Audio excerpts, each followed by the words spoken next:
In the spring of 2011, a livestock specialist from the University Extension Office drove his white pickup down a county road in Garfield County, Colorado, and stopped at a gate he almost missed. The property behind it did not look like much.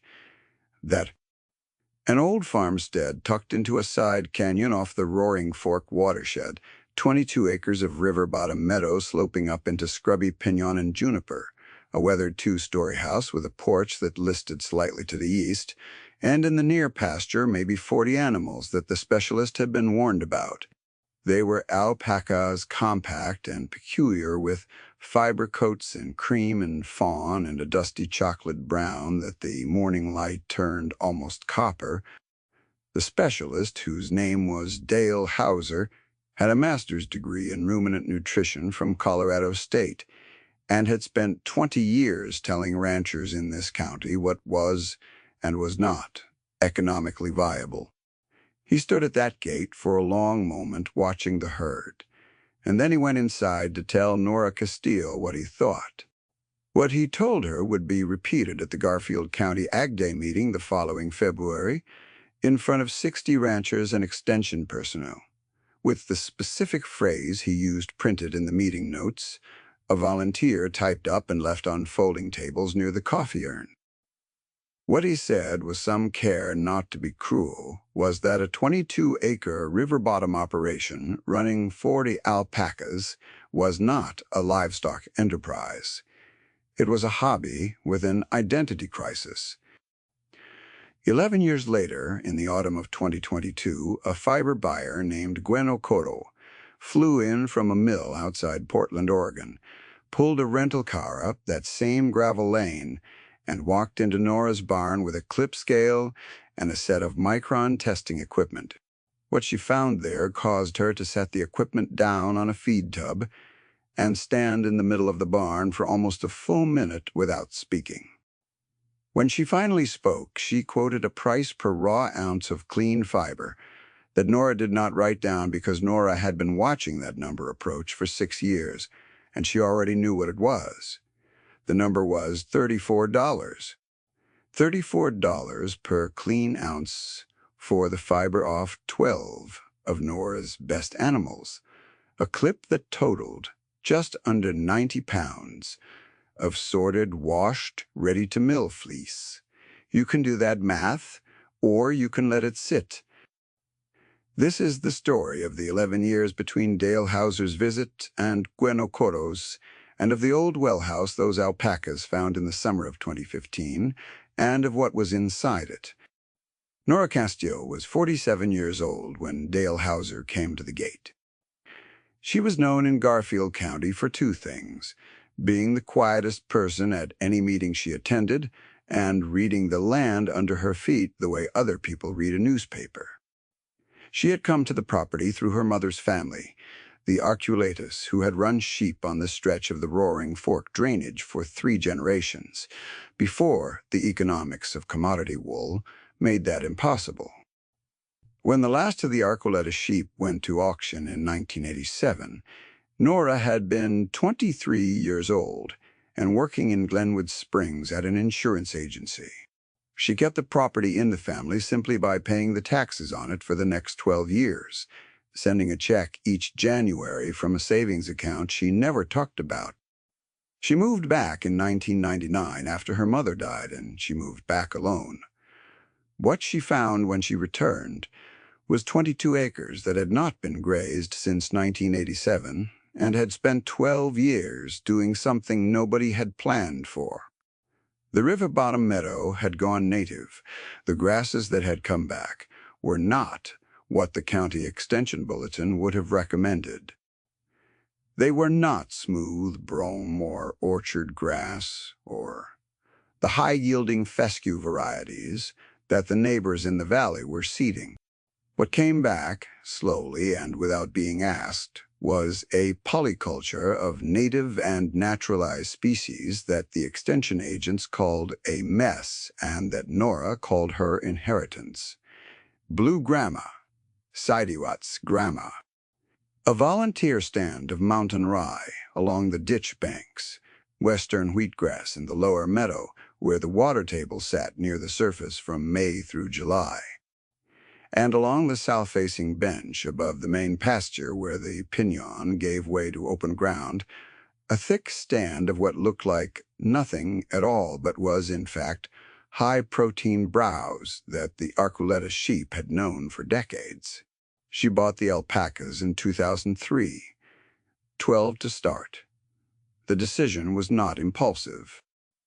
She had spent 4 years going to fiber festivals in Estes Park and Paonia and watching what happened to the price curve on fine-micron fleece as the global specialty textile market developed in the early 2000s, and she had read everything she could find about the relationship between high-altitude browse, native grass protein ratios, and fiber fineness. She had talked to 2 breeders in New Mexico and 1 woman in the San Luis Valley who had been running Surrey alpacas on native range for 8 years and was, Nora thought, the most practical person she had ever met. And she had walked every inch of her own ground in every season for 3 years before she made the call. Let me tell you what she was looking at when she walked that ground, because it matters. Alpaca fiber quality is measured in microns. A micron is 1/1,000,000th of a meter, and in the fiber world, every single micron is money. Commercial wool clip averages somewhere between 25 and 35 microns. High-quality, domestically raised alpaca fiber averages between 18 and 24 microns. Below 20 microns is where the specialty mills start paying serious attention. Below 17 microns, with a clean, uniform lock structure and low vegetable matter contamination, you enter a tier of fiber that competes with the finest cashmere and approaches what the international alpaca registries call ultrafine. The animals that consistently produce below 17 microns are not accidents. They are the result of careful selective breeding over years or of specific environmental and nutritional conditions that influence fiber diameter from the follicle outward, or most reliably of both working together. What Nora had understood from her reading and from the woman in the San Luis Valley was this: native high-altitude browse, specifically the forbs and shrubs and mixed grasses that grow without chemical fertilizer on undisturbed rangeland, provides a mineral and protein profile that commercial hay cannot replicate exactly. The silica levels are different. The selenium and zinc ratios are different. The slow-fermented fiber of mature native grasses, eaten across a full season at a pace the animal sets, rather than at the rate a feedlot schedule dictates, produces a gut chemistry that the research was only beginning to measure, but that experienced breeders could see in the clip. The fiber grew slower. It grew finer. The lock structure was tighter and more uniform, meaning the crimp was consistent from the base of the staple to the tip, which is what a mill wants because consistent crimp means consistent dye uptake and consistent yarn weight. What Nora had on her 22 acres was not a handicap. It was the machine. She built the herd slowly. By 2008, she had 26 animals. By 2011, the year Dale Hauser came to the gate, she had 41, of which 36 were females. That she ran on the river bottom pasture in a managed rotation she had worked out herself, moving them by paddock across the meadow to let each section rest 60 days between grazings. She kept meticulous notes in a 3-ring binder on the kitchen table: which paddock, which week, how many animals, what the browse height looked like, on entry and on exit. Her neighbors who caught sight of these notebooks thought she was a careful woman. They did not know what she was building. Dale Hauser did not see any of that when he stood at the gate. What he saw was 40 small animals on a small property, with no commercial infrastructure, no bulk fiber processing contract, no relationship with a commodity buyer, and no visible path to the kind of revenue that a 22-acre operation needed to carry its own weight. He was not wrong about the numbers he was looking at. He was wrong about what the numbers meant.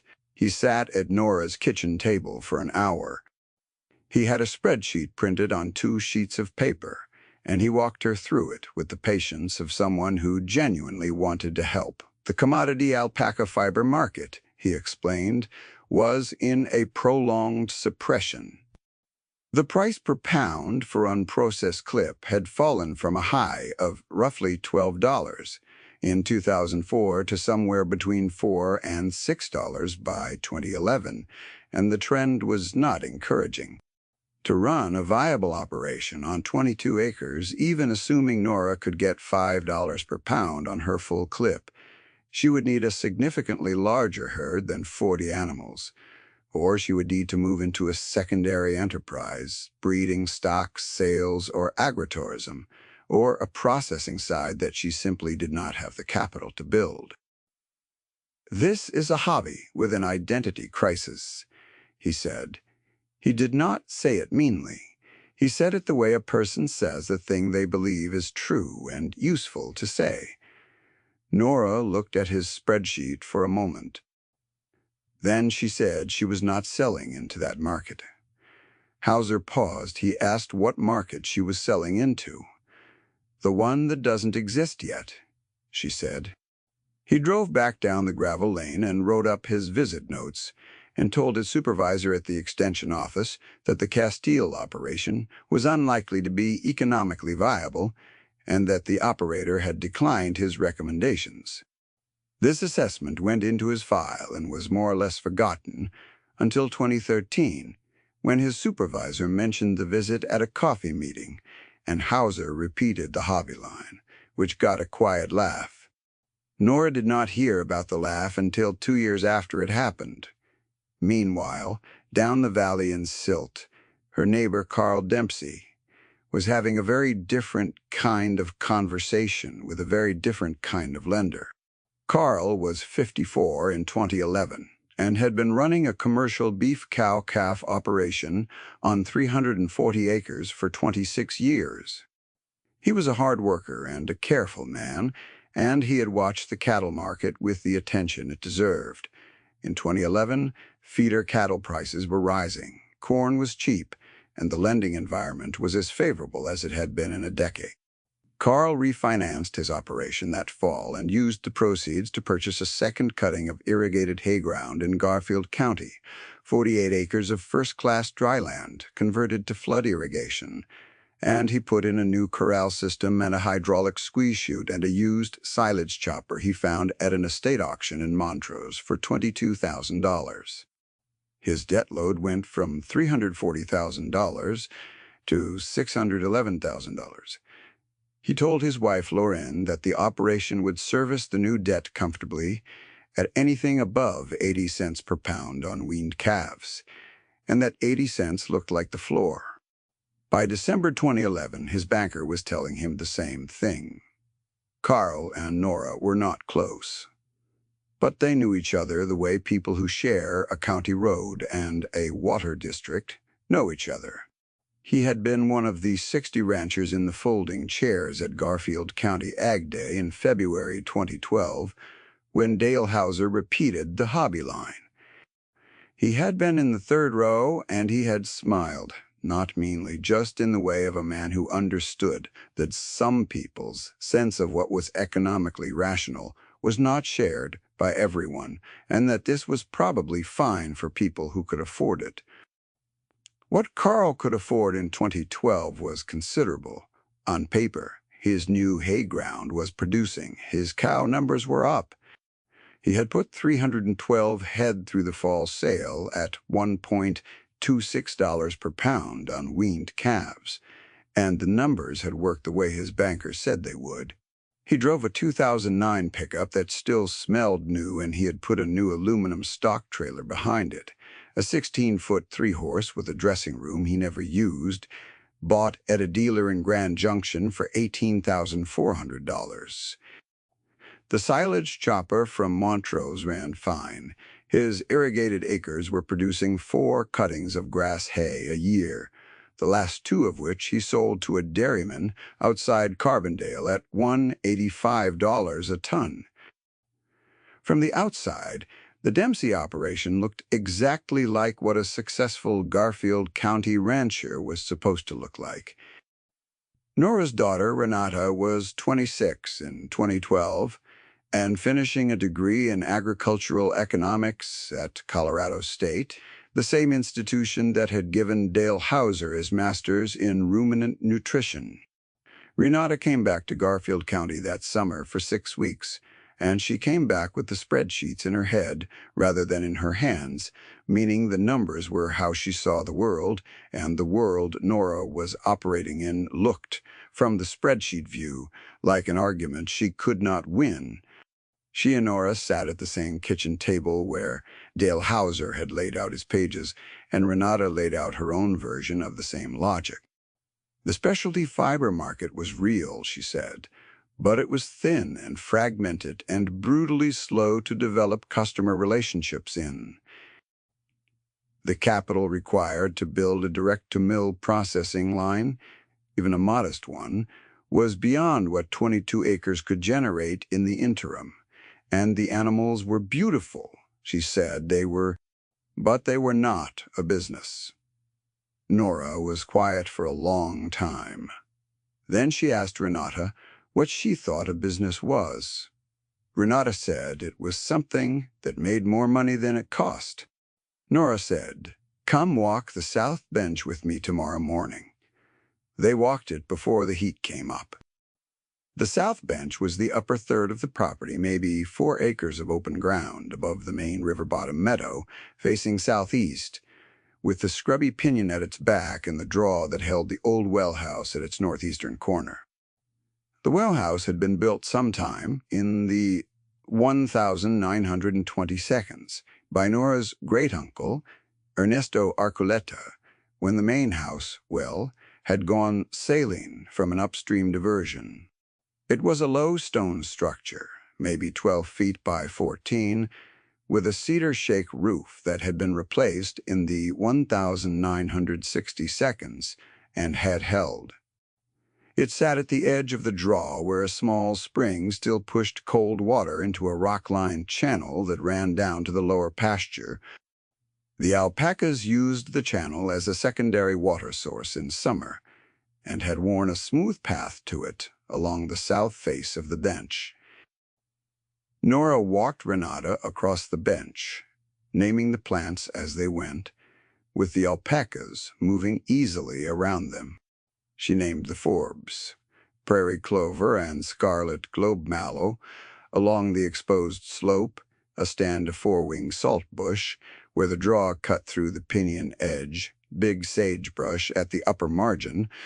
She had not irrigated any of it.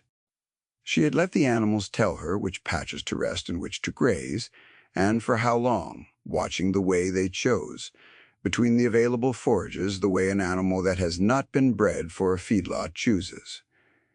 With attention, with preference, with what she could only describe as memory, Renata watched the animals work the slope and said nothing for a while. Then she asked how long they had been on this bench.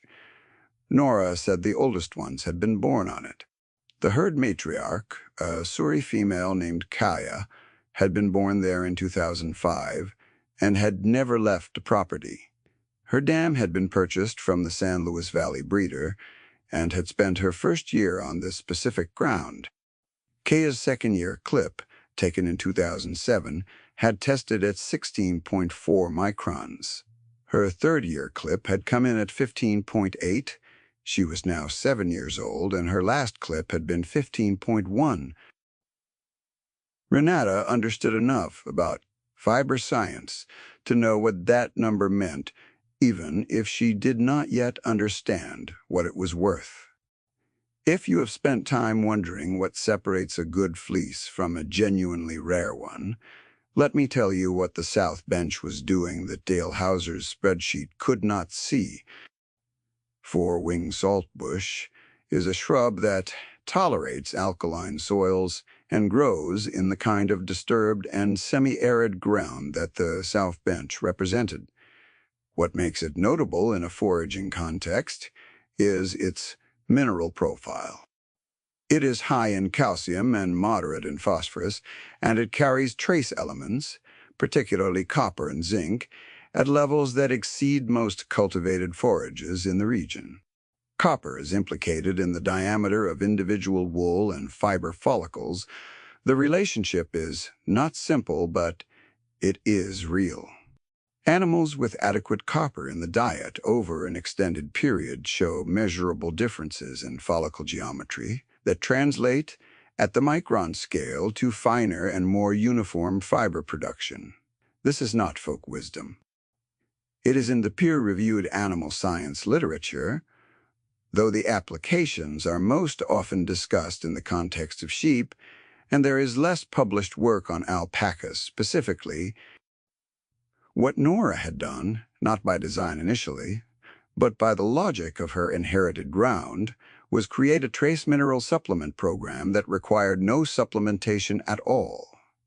Because the supplement grew wild on her own South Bench and her animals self-selected it in the proportions their bodies required. The old Wellhouse sat at the corner of this ground, and the spring beneath it kept the browse and the draw verdant through August, when the rest of the county's open range turned dry, and the trace mineral-rich forbs that needed moisture to stay productive went dormant everywhere else on the slope. Nora's draw stayed green. Her salt bush stayed productive. Her animals had access to what the bench offered right through the late summer fiber growth cycle, which is precisely the period when the final micron diameter of that season's fleece is being set. The herd had found the Wellhouse sometime before Nora moved back. She knew this because the stone path that Ernesto Archuleta had laid from the house to the Wellhouse door was still there, worn smooth, but it was not worn smooth by human feet. The animals had used it so consistently that the soil on either side of the stone path was depressed a few inches below the path level, the way a game trail compresses over decades of use. When she had first noticed this, in the spring of 2000, she had thought of it as an interesting detail. By 2012, standing on the South Bench with Renata, she understood it as a record of something she had inherited without being told what it was. Renata went back to Fort Collins, and Nora went back to work. She sheared in June of 2012 and sent her clean fiber to a small independent lab in Greeley for micron testing, a practice she had started in 2006. The results came back in August. The herd average was 17.3 microns. Kaya was at 14.93. Of Kaya's daughters were between 15.2 and 15.8. The word Nora wrote in her own notes for that result was one word: ready. She had been building relationships with independent fiber artists and small regional mills since 2008. Not commodity buyers. Small batch processors, hand spinners who made production yarn for independent designers. One woman in Towers who had developed a relationship with a couture knitwear brand in New York City that sourced a portion of its material from what it called traceable domestic fiber. These were not high-volume buyers, they were high-price buyers, and they were the market that did not exist yet. By 2013, Nora was selling directly to 4 buyers. Her total revenue from fiber in 2012 had been $9,400. In 2013, it was $17,200, and the volume had not changed substantially. What had changed was the price per ounce, because the buyers she was dealing with were not paying per pound of raw clip. They were paying per clean ounce of processed fiber sorted by micron grade, and they were paying a premium for documentation. Nora had been testing every year since 2006. She had 7 years of annual micron records on every animal in her herd.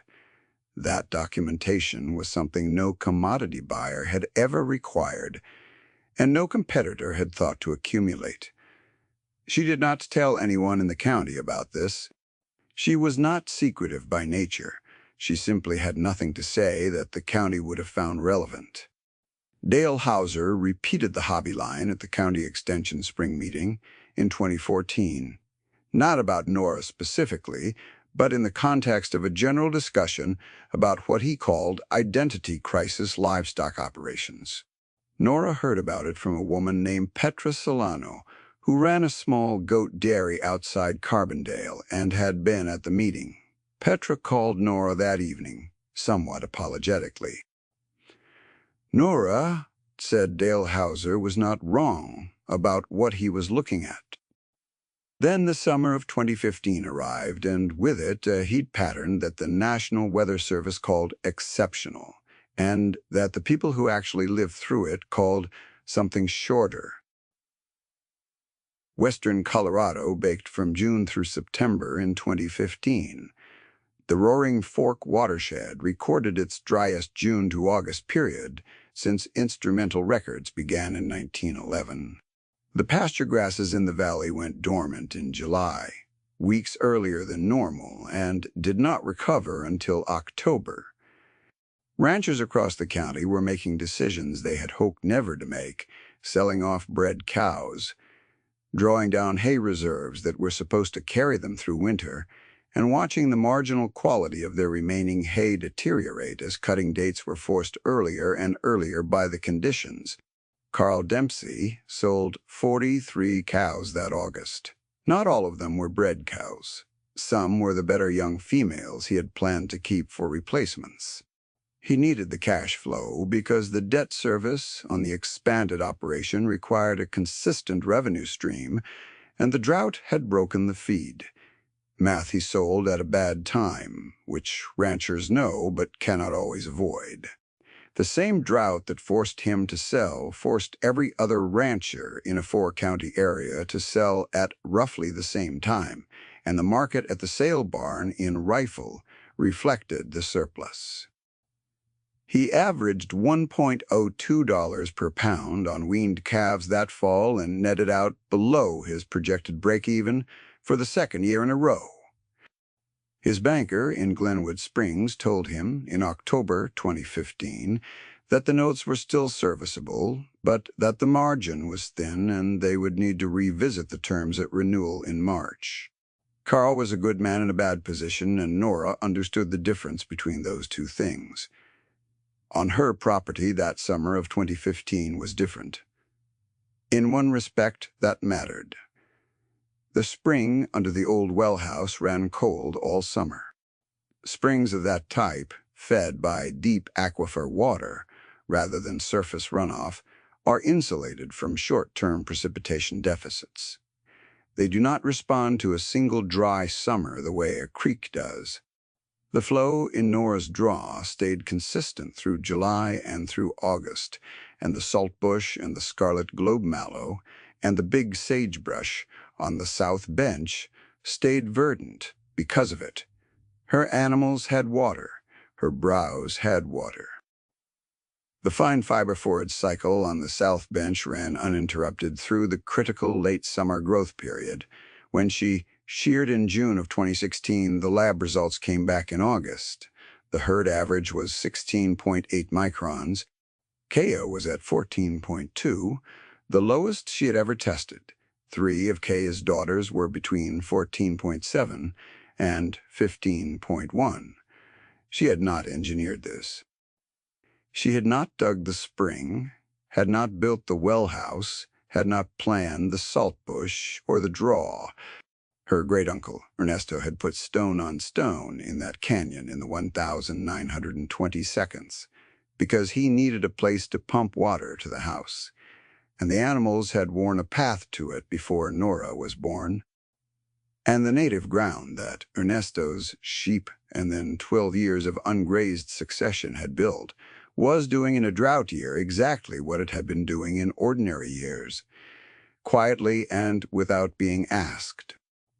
Renata came back in the fall of 2016 for 2 weeks. She came back with less certainty than she had brought in 2012. She had spent 4 years working as an agricultural loan analyst at a regional bank in Grand Junction, and she had watched a lot of operations in the region navigate the 2015 drought. She had a better sense than she'd had at 26 of what the difference between resilience and efficiency actually looked like on a balance sheet. She and Nora sat on the porch on the second evening, and Renata asked to see the testing records. Nora brought out the 3-ring binder she had started in 2006. 10 years of annual test results, each animal on its own page, the micron number, and the clip weight, and the buyer, and a price per ounce, all in Nora's precise and unhurried handwriting. There was a section at the back where she had noted the browse conditions each year and the weather that preceded shearing, cross-referenced to the results. It was not a scientific study. It was a coherent record of the relationship between the ground and the animals and the fiber, documented annually for a decade, and there was nothing like it anywhere else in Garfield County. Renata turned pages for a long time without speaking. Then she asked who else had this. Nora said nobody. Renata said, "Then this is the product." She meant the documentation. She meant the record of what the South Bench and the spring and the long ungrazed native ground were producing year after year, with a consistency that no commercial feed program could replicate, because no commercial feed program was what was happening here. What was happening here was a piece of land doing what it had been built to do. Over 3 generations of careful and not so careful and accidental stewardship, and an animal that had spent its life on that specific ground, and fiber that was measurable evidence of the relationship between them. The specialty textile world had a word for this, borrowed from the wine trade: terroir, the taste of the place in the thing the place produced. Renata had not heard it applied to alpaca fiber before. When she explained it to Nora, Nora said she had known the thing for years. She had just not had a word for it. Nora's revenue from fiber sales in 2017 was $38,000. In 2018, it was $51,000. She had not expanded the herd beyond 48 animals, which was the number the South Bench and the River Bottom Meadow could carry sustainably with the rotation she ran. She refused 2 inquiries from investors who found her through a profile that ran in a regional agricultural publication in the spring of 2018. She told both of them the same thing, that she was not trying to build something that could be reproduced anywhere. She was trying to keep something irreplaceable from being lost. The second investor, a man from Denver, seemed genuinely puzzled by this and asked her what the difference was. She said the land could sustain 48 animals indefinitely. It could not sustain 200. If she doubled the herd, the South Bench would be grazed beyond its recovery rate. The spring would be compromised by compaction around the draw, and within a decade she would have converted a system that had been building complexity for 100 years into a commodity operation that any other piece of ground could replicate. She did not say this at length. She said it in about 4 sentences, and then she waited, and the Denver man eventually left. If you are someone who has watched a thing you knew was real get explained away by someone with a cleaner chart, you might want to pause here. There is nothing wrong with the chart. There is nothing wrong with Dale Hauser, or with the second investor, or with the bank in Glenwood Springs. They were all reading what was in front of them. The error was not dishonesty. The error was a boundary around what counted as evidence. In the spring of 2019, Dale Hauser retired from the Extension Office. His farewell reception was held at the County Extension Building in Rifle, and Nora attended because she had been invited and because she had no quarrel with Dale Hauser. He was a good extension agent who had served the county for 22 years with real care. He just had not known what he was looking at. At the reception, he found her near the coffee table and said, without preamble, that he should have asked more questions in 2011. She said he had asked the right questions. He had just had the wrong ground to ask them about. He seemed to think about this for a moment, and then he asked if she would be willing to come to the spring training day for the new extension agents and talk about what she had learned about native browse and fiber fineness. She said she would think about it. She did think about it, and in the fall of 2019, she brought her binder to the extension office and sat with 3 new agents for 2 hours. What she explained that afternoon was not a method she was selling or a system anyone could simply copy. She explained what she had found on her specific piece of ground, and she explained how she had learned to read it. And she left the binder with them as a loan. She never got it back. They made a copy. The summer of 2022 arrived, the way bad summers arrive in the American West, which is to say, it arrived early and it arrived with documentation. By July, a wide area drought was in its 2nd year across the Colorado Plateau, and the Roaring Fork watershed was in the grip of conditions that made 2015 look moderate by comparison. The USDA Drought Monitor put most of Garfield County in the D3 Exceptional Drought category by the 1st of August. Every operation in the valley was hurting. The hay market spiked. The grazing leases that ran on federal land above the valley were curtailed in July for the first time in 20 years. Carl Dempsey sold his remaining cows in August of 2022, all of them. 314 head, the largest single-point liquidation of a commercial cow-calf operation in the county since the late 1982. He kept the land because the land at least had value he could borrow against, but the operation was finished. He was 65 years old, and he told Lorraine over supper that evening that he did not think he had another rebuild in him. She said she was not sure she did either. The spring under the old Wellhouse ran cold all summer. Nora's south bench stayed green through August. The animals had water and browse through September, the longest they had ever run, without supplemental hay. When Gwen Okoro flew in from Portland in late September of 2022, with her clip scale and her micron testing equipment, she came because of an email introduction that had passed through 3 hands. From the knitwear brand in New York City to a fiber sourcing consultant in Chicago, to Gwen's mill director in Portland, to Gwen herself, with a description of the Castile fiber, and a note that the documentation was unlike anything the mill had seen from a domestic producer. Gwen walked the barn methodically.